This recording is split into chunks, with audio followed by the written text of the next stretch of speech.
Before you jump on the bandwagon and go out and buy yourself a collector booster box from Magic the Gathering, there's information in today's video that you'll need to know about.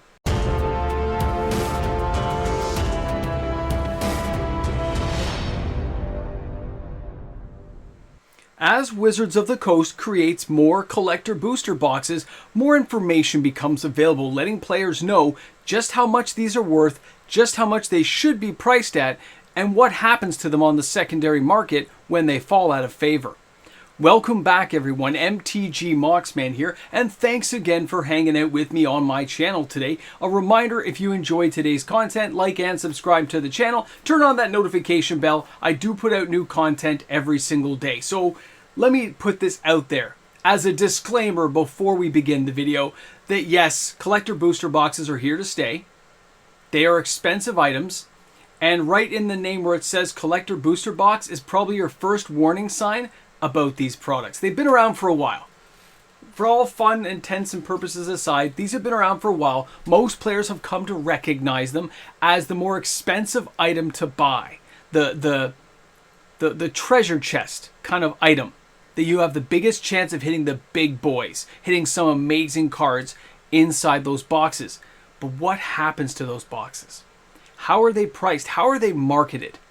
How do they deserve the shelf market space and the appeal they get compared to a play booster box, a bundle pack, a commander deck?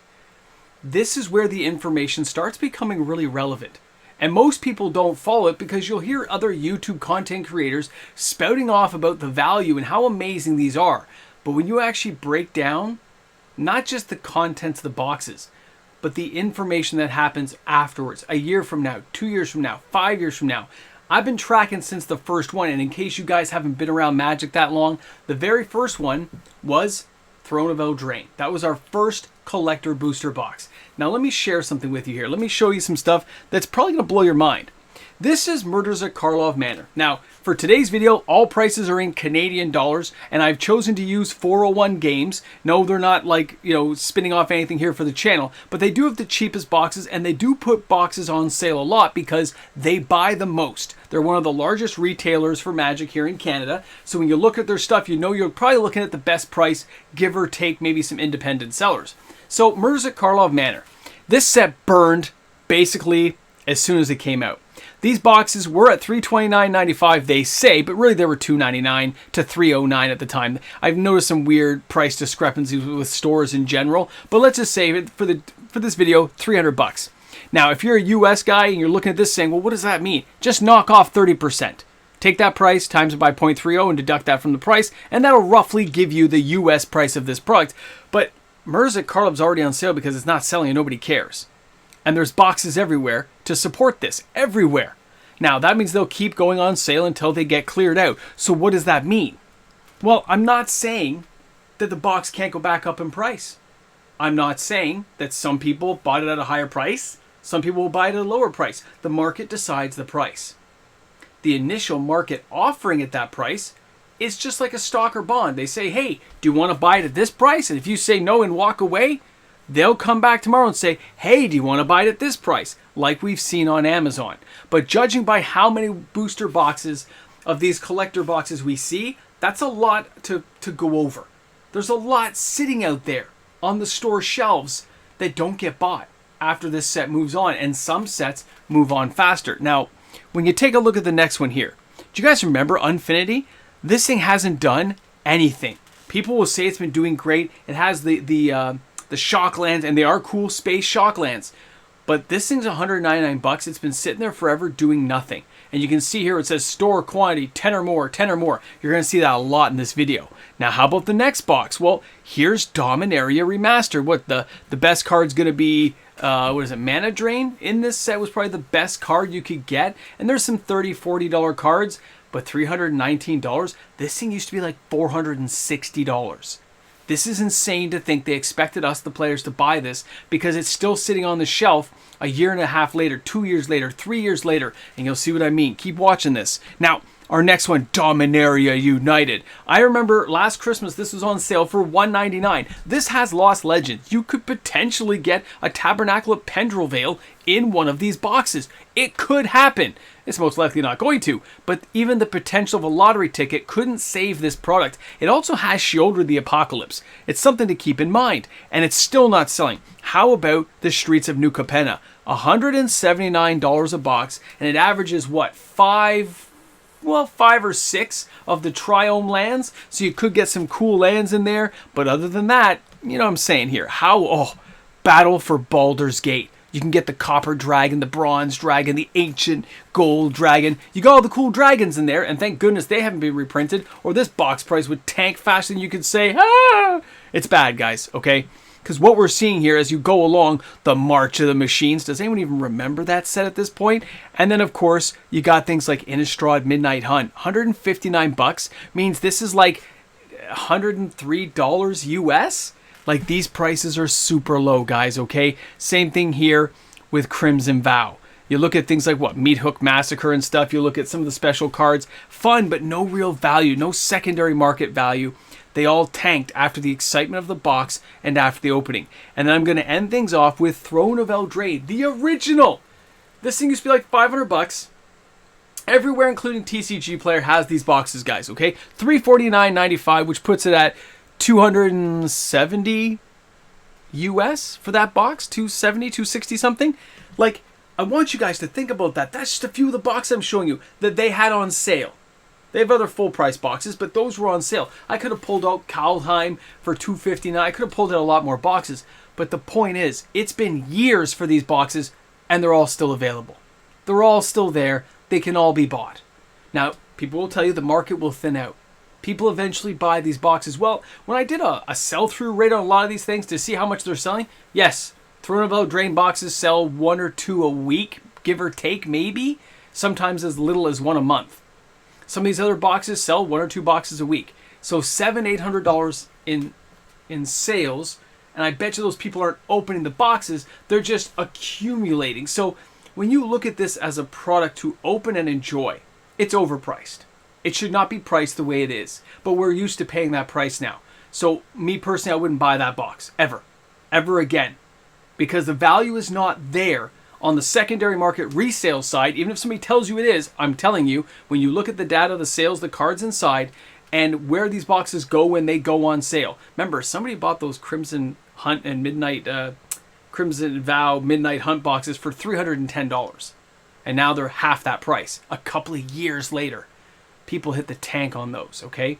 People lost big. And if you're opening them, you don't care.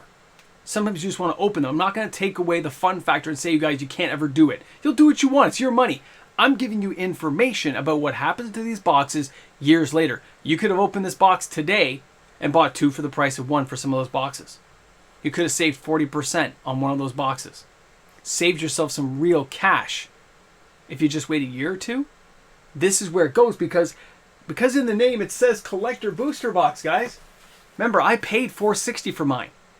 And when I saw what was happening with these boxes, I couldn't justify opening it, so it sits on a shelf. Probably going to become a prize for a lucky patron. It's still got the card on the back. I never did anything because it was so expensive. I was terrified to see how badly I get hosed on a box like that. So did a lot of other people. So these boxes aren't selling, and they're going to be around. Now you could say, how about like boxes like this, man? They're still sitting around. $2.99 a box. That's still like $75 a pack. Insane. Insane to think that we pay these as players. When you look at a bundle pack, a booster pack, or even the commander decks, which at least are pre-constructed and you can enjoy them, they haven't added any consistent value to the box. They haven't said each of these boxes will always have a box topper with some unique art that can't be got in any other box. It will never be found. They haven't done anything. They haven't said serialized cards are only going to be found in collector boxes. There's only going to be 1 of 50. They haven't done anything special and consistent to keep the market value where it should be. Instead, they leave it wide open, free range, and it's the Wild West, and you never know what's going to happen with these boxes, which is why they all degrade in value. They've all gone down. Nothing has gone up. And somebody gets rich off it because somebody buys them. So keep that stuff in mind. This isn't like a rant saying, oh, it's all evil out there. I'm saying be aware of what you purchase and recognize the value and loss of value you get. It's like buying a car. You buy the car, you drive it off the lot, it lost 50% of its value, whatever they say, 10%, 20%. That's what happens with those. Remember that. It can be kind of scary.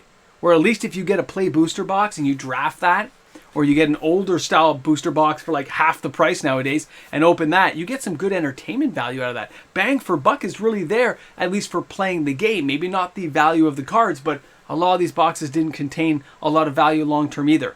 You go into D&D, what are you going to get? Maybe a old Gnawbone or something, right? Maybe Infinity, you're getting a couple of those lands, maybe.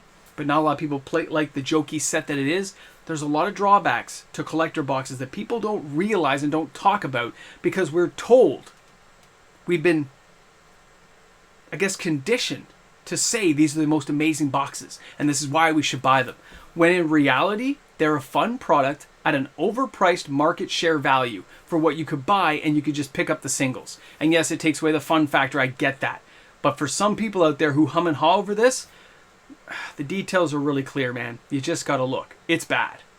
And they don't hold value and they're not going up. At least not anytime soon. All right, give them 20 years, it could be a totally different take. But for now, where we are in the market and how many actually exist out there that I could track down, it's mind-boggling. Guys, thanks a lot for hanging out. Thanks for being here on the channel. I hope you guys found this informative. Not trying to freak people out. You can still enjoy the product. You can still have fun, and some people still flip them and make money. It happens. It just doesn't happen the way people think it does. Thanks a lot, guys. Have a great day. Hey guys, a big shout out and thank you because this is a thank you to the patrons. This is a thank you to my YouTube membership members. This is a thank you to everyone. Because of them, daily uploaded content is made possible.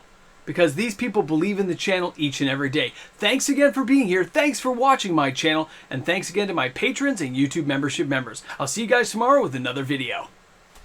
Did I scare you? Did I may have you getting all mad and get your pitchforks up and say, that's not fair, Moxman? Hey, how do you think I feel buying like 20, 30 boxes of that stuff? Buying D&D at full price. $329 plus tax. Canadian. Woo! By the case. And I learned my lesson. And I started tracking every bit of data I could on this stuff. Not just the singles inside, the volume, the movement, and where they go afterwards. Most of these don't get opened after a certain point because they're too expensive. And somebody's hoping that this can be flipped for a higher amount later on. And that's what people don't talk about. There's only a niche market for so many of these. Maybe somebody wants a single one for a box on a side, or somebody wants to have a single, talking point piece in their home. I get it. But at the same time, there's only so many of those people out there doing that sort of thing. So you got to keep it in mind. Niche market for everything, but don't expect what's unrealistic to have happen like we did a few years ago when the market was booming. I'd never expect that kind of recovery again now, and I play it safe and smart and understand singles are still going to be the best way to go based on the prices we see. And if you want to buy boxes, you just got to wait a year or two and save the money. It's simple. Guys, thanks a lot for being here at the Ramble Jamble, and I'll see you guys tomorrow. No, I really will. I'll be here. Yeah, I'm always here. I said I'll be here. Man, it's okay. It's okay.